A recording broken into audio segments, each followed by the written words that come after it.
Ontem, o presidente Donald Trump anunciou a Operação Lança do Sul e o conflito entre os Estados Unidos e a Venezuela chegou no ponto mais alto até então. E o que a gente pode analisar de tudo isso? Depois que o Senado americano apoiou totalmente o presidente Trump a fazer o que quiser com o ditador Nicolás Maduro, a gente vendo aí toda essa movimentação do maior porta-aviões do mundo chegando ali na costa da Venezuela, com mais de 4 mil soldados, com todos aqueles navios de guerra que já estão ali na costa, a gente vê que eles estão realmente preparados para resolver a questão do narcotráfico e que se o Maduro tentar bater de frente com o exército americano, vai ter realmente aí um banho de sangue.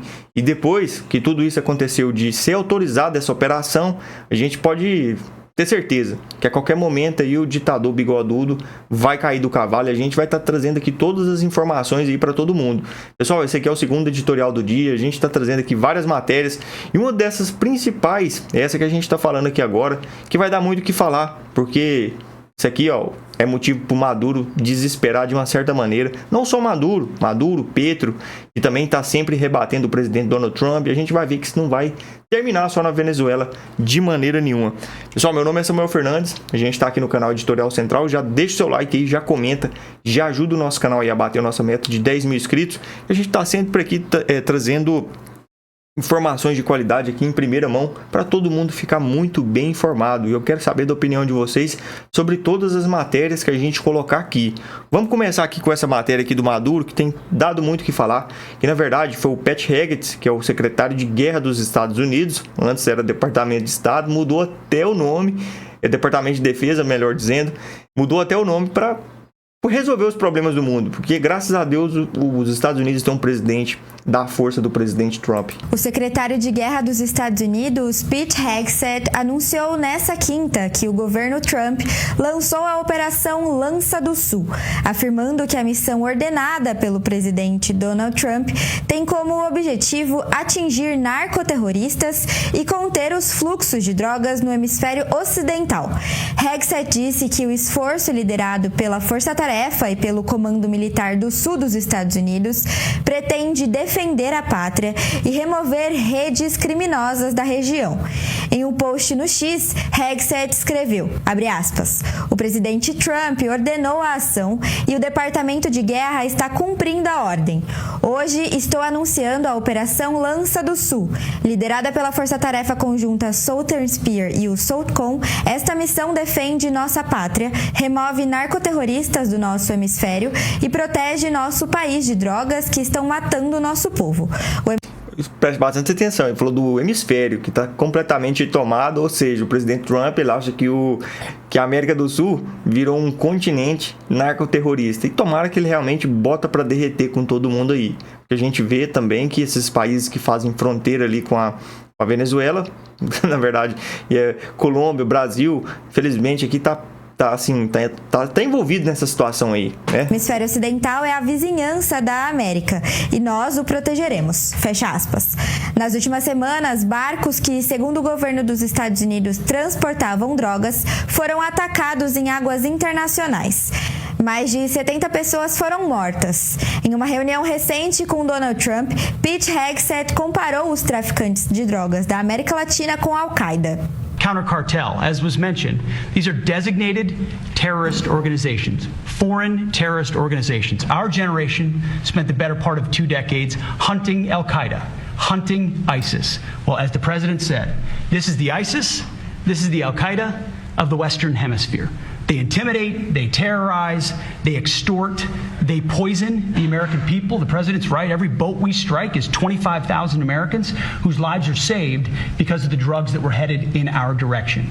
So our message to these foreign terrorist organizations is we will treat you like we have treated Al-Qaeda. We will find you, we will map your networks, we will hunt you down, and we will kill you. Ou seja, o prejuízo que esses narcotraficantes causam lá para dentro dos Estados Unidos e para todos os lugares do mundo, a gente entende realmente que é a mesma equiparação com o terrorismo. Porque não é só porque você está só vendendo droga, mas não, está acabando ali com muitas famílias. E eu quero saber da sua opinião nesse assunto aqui. Se apoia o presidente Donald Trump a atacar agora dentro do território da Venezuela esses grupos narcoterroristas? Eu, na minha humilde opinião, quero que o Trump acabe com essa raça de vez, porque assim, se tem alguém que tem capacidade de resolver tudo isso, esse é o presidente Donald Trump. E a gente sabendo que todas as informações levam aqui que o ditador Maduro é o chefe do cartel de Los Soles, segundo as próprias delações de um deles também, era aquele El Pollo Carvajal, o ex-chefe de inteligência da época do Hugo Chávez, que sabe tudo sobre a Venezuela. Ele delatou com toda certeza aí o Maduro, e a gente vai ver as cenas do próximo capítulo ali, que eu entendo que não vai demorar muito para a gente ter uma saída dessa situação aqui, porque a partir do momento que a gente espera que o Trump comece a atacar dentro do território da Venezuela, o Maduro, com aquela ignorância, com aquela burrice, ele vai tentar sustentar a narrativa de falar que o Trump está querendo ali entrar dentro do território da Venezuela para tomar o petróleo, né? E vai tentar contra-atacar. Esse vai ser o grande erro da vida do ditador Maduro. Coloca aí nos comentários para saber, para a gente saber qual que é a sua opinião sobre isso aqui. Como que o Maduro vai cair do cavalo? Será que ele vai se entregar ou não? Coloca aí que é muito importante para a gente. Agora vamos mudar um pouco de assunto aqui para a gente ver como que está a situação interna aqui no nosso Brasil. Ontem teve uma notícia aqui um pouco assim curiosa, porque a gente tem visto aí toda a questão do ministro Alexandre de Moraes, depois que ele foi sancionado, parece que agora ele está assim, de certa forma, mais ponderado com as suas decisões. Ele estava perseguindo, na verdade, é o seguinte, ele está mais tranquilo na situação. Olha só, Moraes autoriza Tarcísio, Caiado, Cláudio Castro e Derrite a visitarem Bolsonaro. Isso aqui foi uma matéria de ontem do portal R7 e trouxe aqui essa notícia, porque então era só pedrada do Alexandre de Moraes e agora parece que ele está, de certa forma, aí, regredindo nessa perseguição. O ministro do STF, Alexandre de Moraes, autorizou nesta quinta-feira, dia 13, que o ex-presidente Jair Bolsonaro receba visitas de mais de 13 pessoas durante o período de prisão domiciliar. E a lista inclui aliados políticos, religiosos e ex-integrantes do governo, entre eles os governadores Tarcísio de Freitas, Ronaldo Caiado, Cláudio Castro e o deputado federal Guilherme Derrite, relator da PL antifacção na Câmara. As visitas foram agendadas entre 24 de novembro e dia 11 de dezembro, sempre no horário das 9 às 18, com datas específicas para cada visitante. Isso aqui é uma humilhação muito grande, imagina, para qualquer um que quiser conversar com o presidente Bolsonaro, tem que pedir autorização ao Alexandre de Moraes, certamente tem que falar o que vai ser falado ali, mas a gente está vendo uma grande movimentação aí do sistema para poder que o Bolsonaro ele apoie alguém da direita logo para eles começar a atacar esse cidadão. E eu acredito que a estratégia ela tem que ser feita aí, mesmo que se fosse nos 45 do segundo tempo. Porque quem é de direita, vai apoiar quem o presidente Bolsonaro achar melhor, vai apoiar quem a direita achar que vai ser assim realmente o responsável para conduzir as eleições. No caso aí, eles não vão deixar de maneira nenhuma o Bolsonaro voltar para a cena do jogo político. Porque a gente sabe que se tem alguém capaz de derrotar o Lula aí nas próximas eleições, esse aí é o Bolsonaro, com toda a certeza do mundo. A gente tem visto em todas as pesquisas que apontam todas essas matérias aí. E agora, para a gente continuar nesse mesmo pique, nesse mesmo assunto, saiu aqui uma pesquisa e, olha só, a Globo fez uma pesquisa aqui, na verdade, assim, ela, de certa forma, ela mostra que a realidade, às vezes, de quem não apoia nenhum e nenhum outro, mas isso aqui serve para a gente também ficar, assim, extremamente animado com a próxima eleição. Olha só, a Quest fala sobre os independentes, que mostra que a rejeição alta do Lula e do Bolsonaro, mas aqui a gente entende claramente que quem vai estar desse lado aqui, né, na última hora, vai apoiar a direita. E a gente não vai perder de maneira nenhuma esse país para o Lula novamente.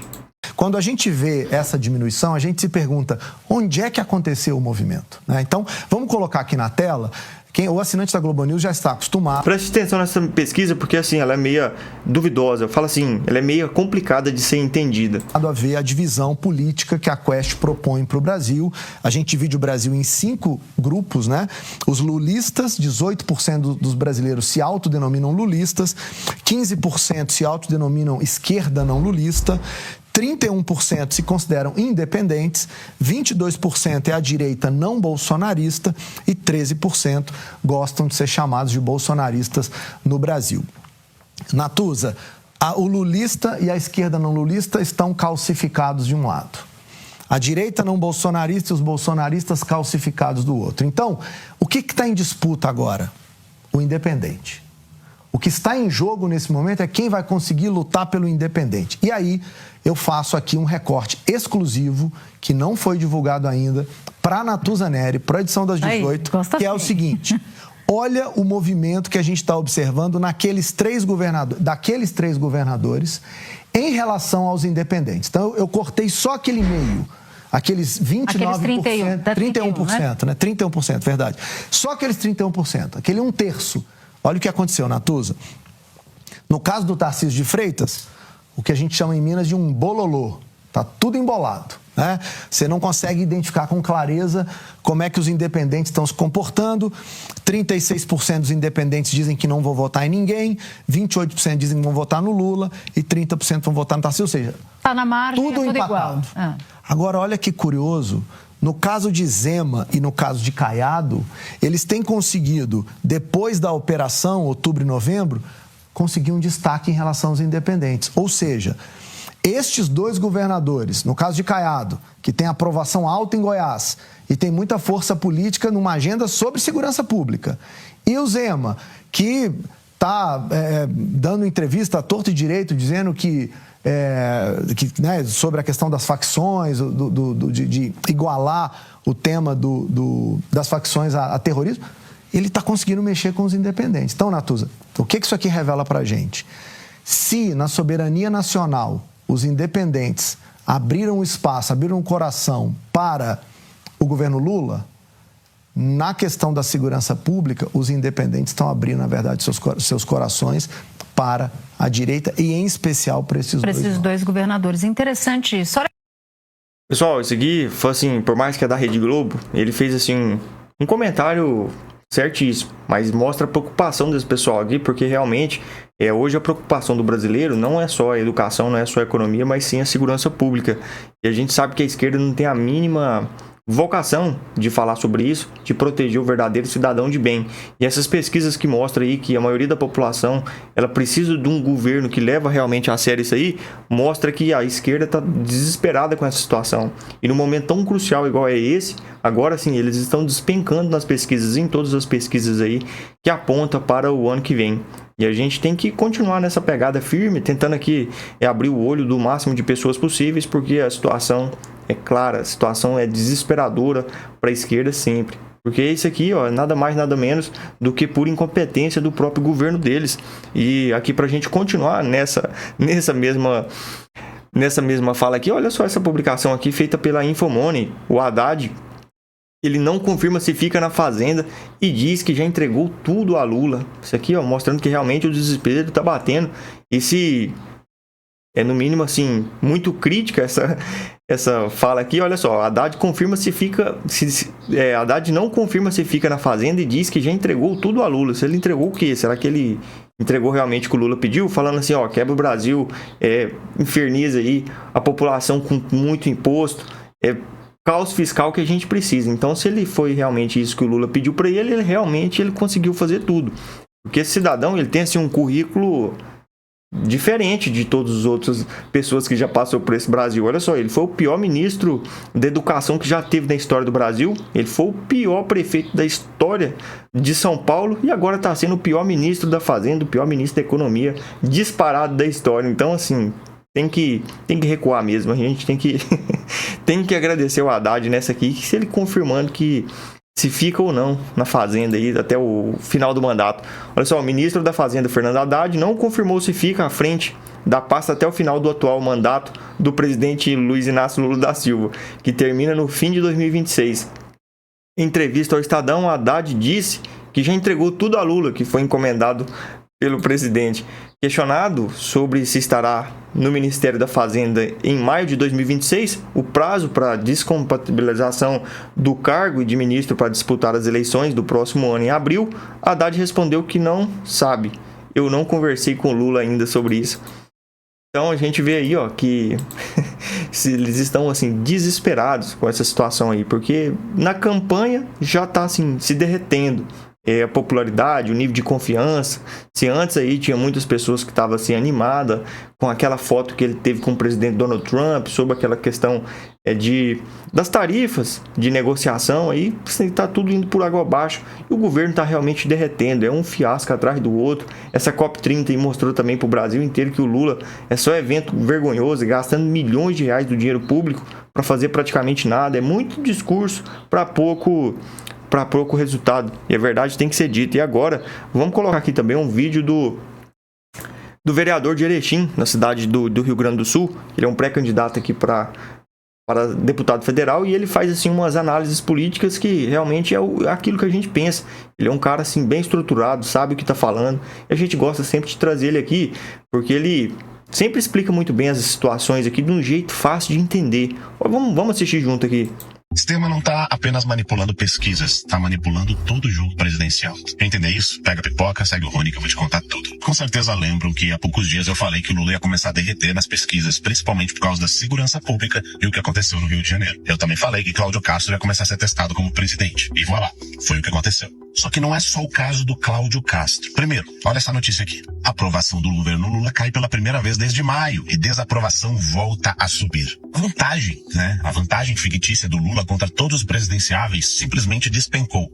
E a estratégia que o sistema tá jogando nessas pesquisas, eu não sei se você percebeu ainda, mas tem muita gente nova surgindo e todos esses nomes são de direita ou se colocam como extrema direita para disputar a presidência da República, além do Cláudio Castro, que eu já falei pra vocês. Querem alguns exemplos? Vocês lembram desse carinha aqui? Só uma semana me xingando porque eu disse que o MBL era sistema, que iam permitir ele formar o partido dele, coisa que não permitiram que Bolsonaro formasse, que eles estavam criando o partido para no fundão eleitoral, que é nisso que eles estão de olho, e que eles são amiguinhos do Temer, do sistema e dessa galera toda. E com certeza eles formariam um partido e que esse cara ia se colocar na presidência da República pra atrapalhar o jogo. É um cabo Daciolo da vida, só que sem testosterona nenhuma. Vocês lembram disso? Bom, você já sabe que eu acertei nessa, porque por unanimidade o TSE aprovou a criação do partido do MBL, tal do Missão. Só que não bastou aprovar.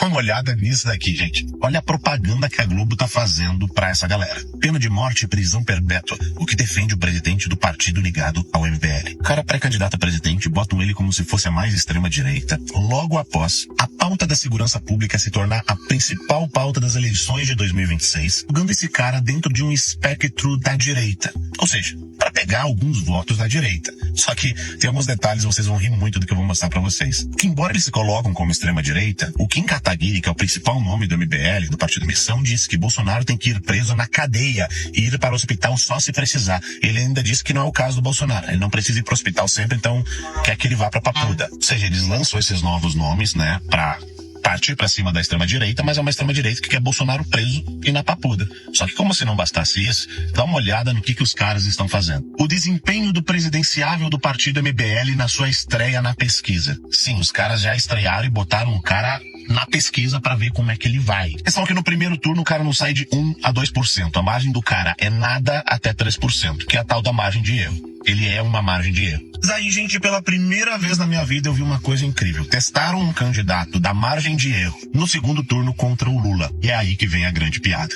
Em Kataguiri, de crescimento silencioso a crescimento estrondoso. Você sabe quem é Renan Santos? Bom, o tal do Renan Santos foi testado no segundo turno e olha isso. O Lula venceria com 42% a 25% do Renan Santos. O detalhe é que quase todos os outros candidatos conseguem atingir 41, 42 e ficam empatados tecnicamente na margem de erro com Lula. Cito aqui Ratinho Júnior, Michele Bolsonaro, Flávio Bolsonaro, o presidente Bolsonaro fica na frente e assim por diante. Enquanto o Renan Santos do MBL perde para brancos e nulos ou não vai votar.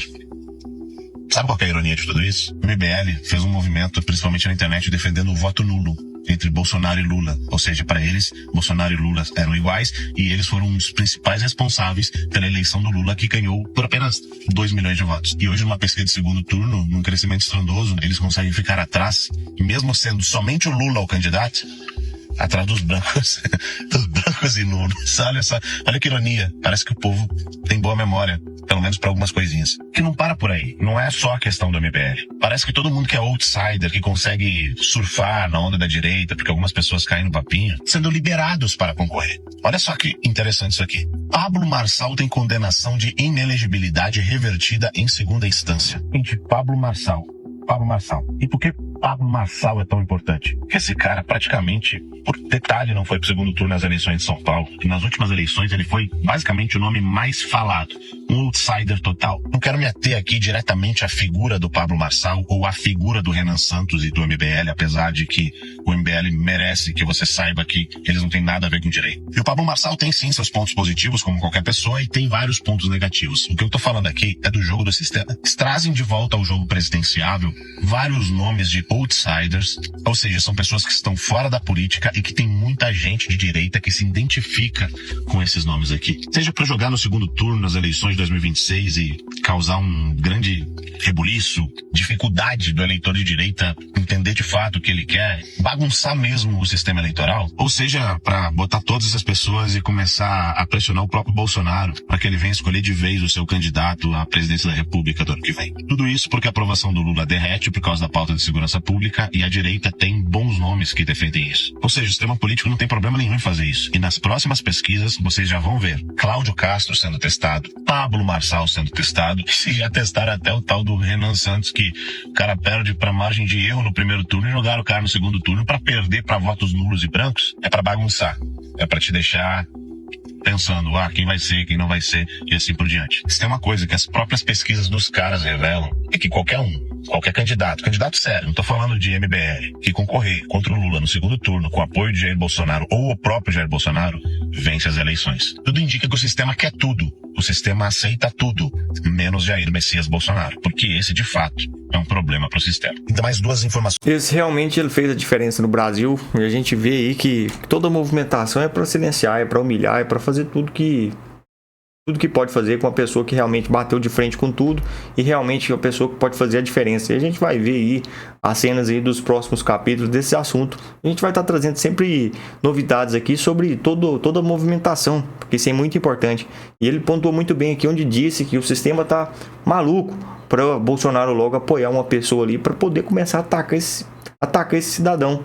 Porque o plano deles é manter o Lula ou eles vão sofrer sérias consequências. É isso que a gente imagina que vem acontecendo. Coloca nos comentários aí o que você pensa sobre todos esses assuntos que a gente disse. É muito importante aqui para nossa conversa de todo o santo dia aqui, falando sobre política, para nossa atualização. Pessoal, tamo junto aí, até o próximo vídeo. A gente vai trazer mais matérias. Até a próxima. Fiquem com Deus.